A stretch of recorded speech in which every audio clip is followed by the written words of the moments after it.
চন্দননগরে পৌঁছে গেলাম আমরা দুজনে ঠাকুর দেখতে।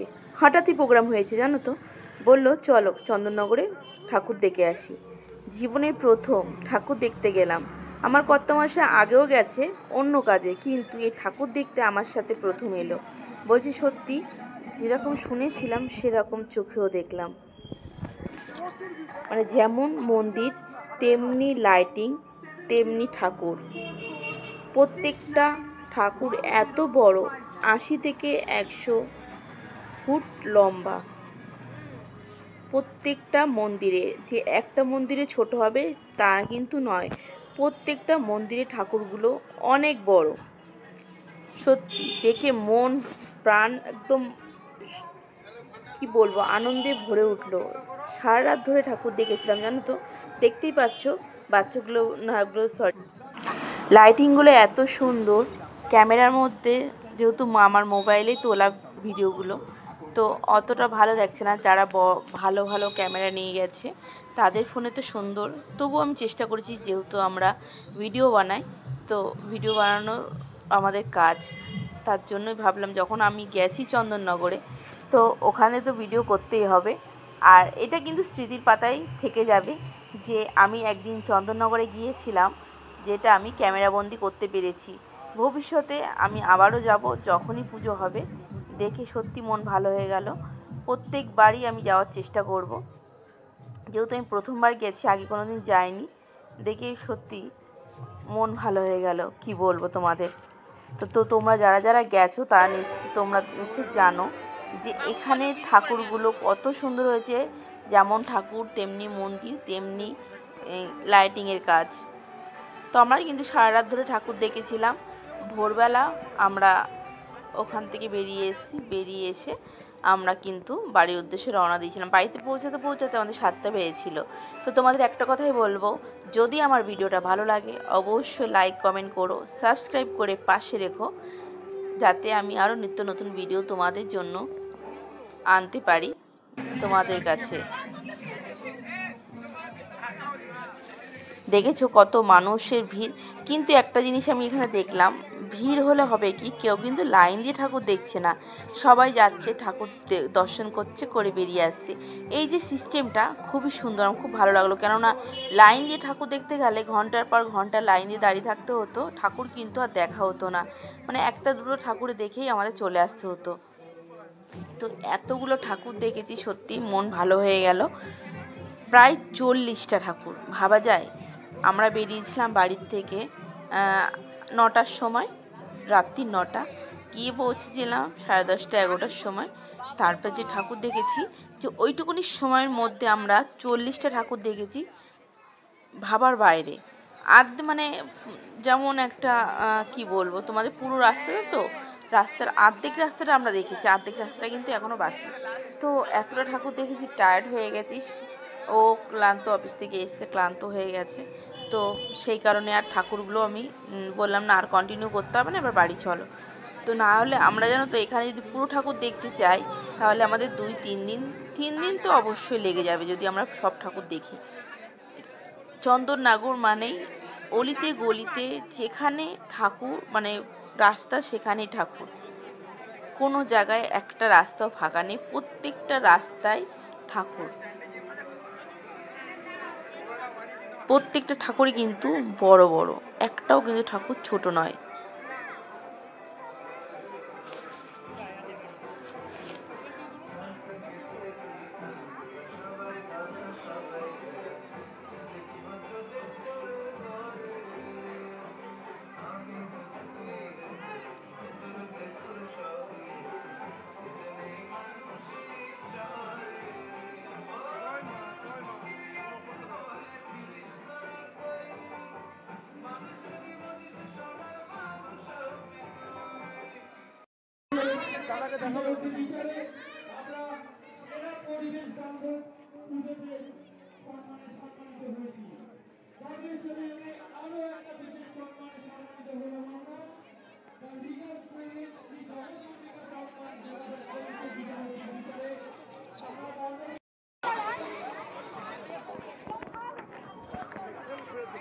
মাটির একটা জিনিস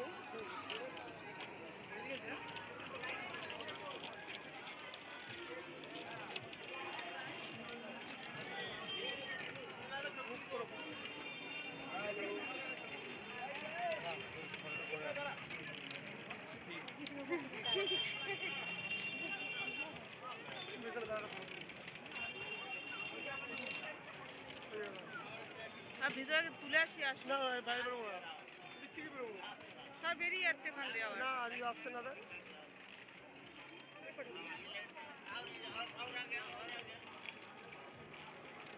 লালে বেটা ছিল।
এই যে পুজো মণ্ডপটা দেখছো, এটা কিন্তু অনেক পুরনো দিনের ঐতিহাসিক ইতিহাস তুলে ধরা হয়েছে মণ্ডপটির মাধ্যমে।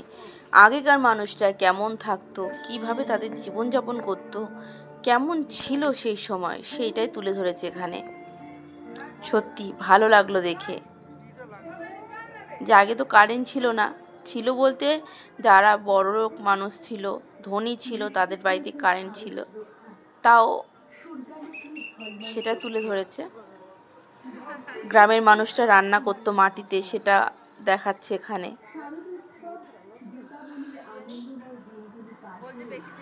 সত্যি ভালো লাগলো। আর ঠাকুরটা তো খুবই সুন্দর, দেখতেই পাচ্ছ।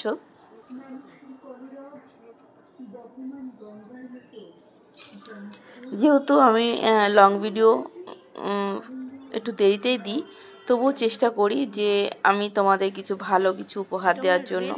তো এই ভিডিওটা তো তোমাদের জন্য তুলে নিয়ে এসেছি, আর আমার জন্য তো অবশ্যই, যেহেতু আমি প্রথমবার গেছিলাম চন্দননগরে, ফার্স্ট টাইম, তো ক্যামেরাবন্দি তো করতেই হতো।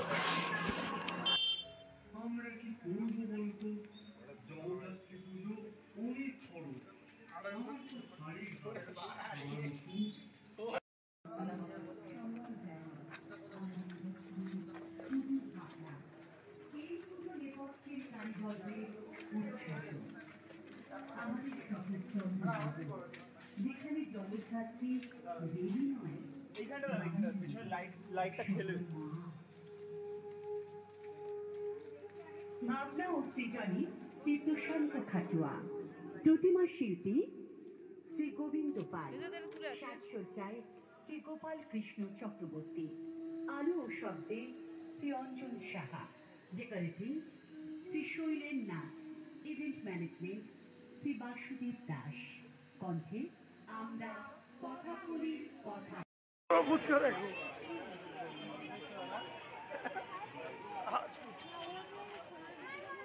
রাজকুমারী ফুচকা, রাজকচুরি,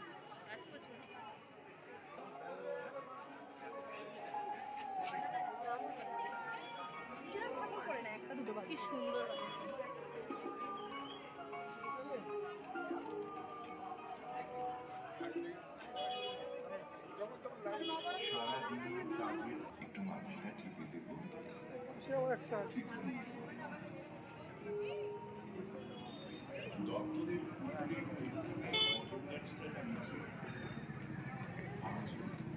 নৌকার তারের মতো লাগে, নৌকার থিম।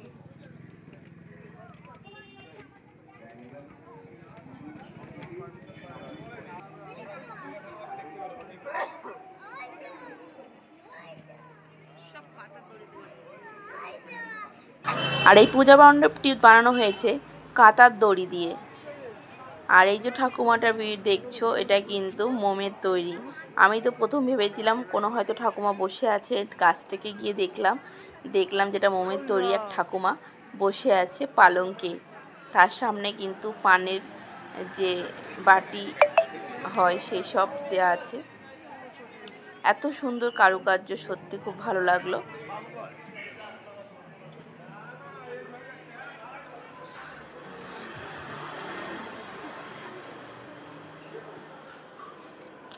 এক ঠাকুমা গল্প বলছে নৌকার মধ্যে বসে, সেসবও তুলে ধরেছে। দেখেছো কাতার দড়ি, প্যান্ডেলটা পুরো কাতার দড়ি দিয়ে তৈরি করা।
বোঝা যায় কখন মার্কেট ক্র্যাশ হয়ে যায়।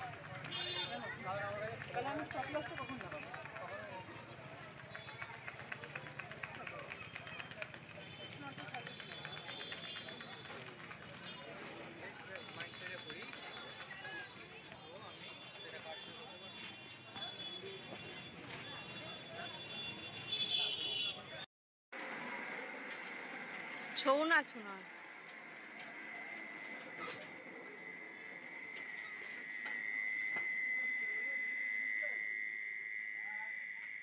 ছৌ নাচের থিম ওদিকেও আছে অনেক।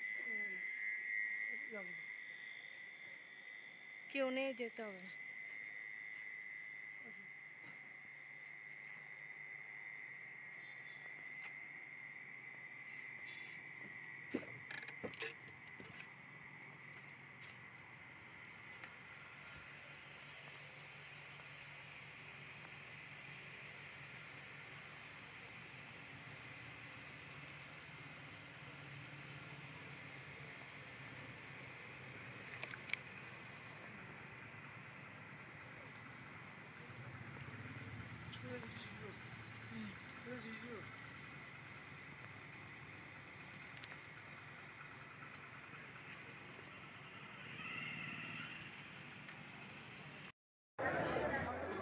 এখন যে প্যান্ডেলটা দেখছো, এই প্যান্ডেলটা কিন্তু কয়েকশো কোটি টাকার হীরের পরানো আছে মাকে, হীরের গহনা।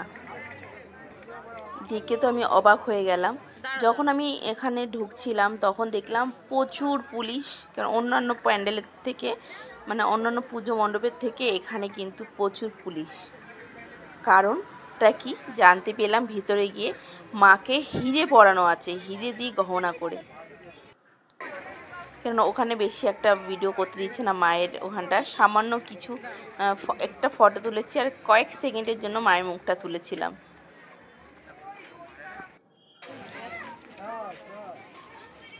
কি সুন্দর হয়েছে তাই না ঠাকুরের মণ্ডপটা।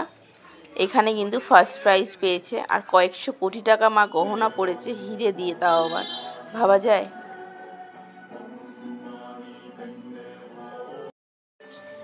যোগা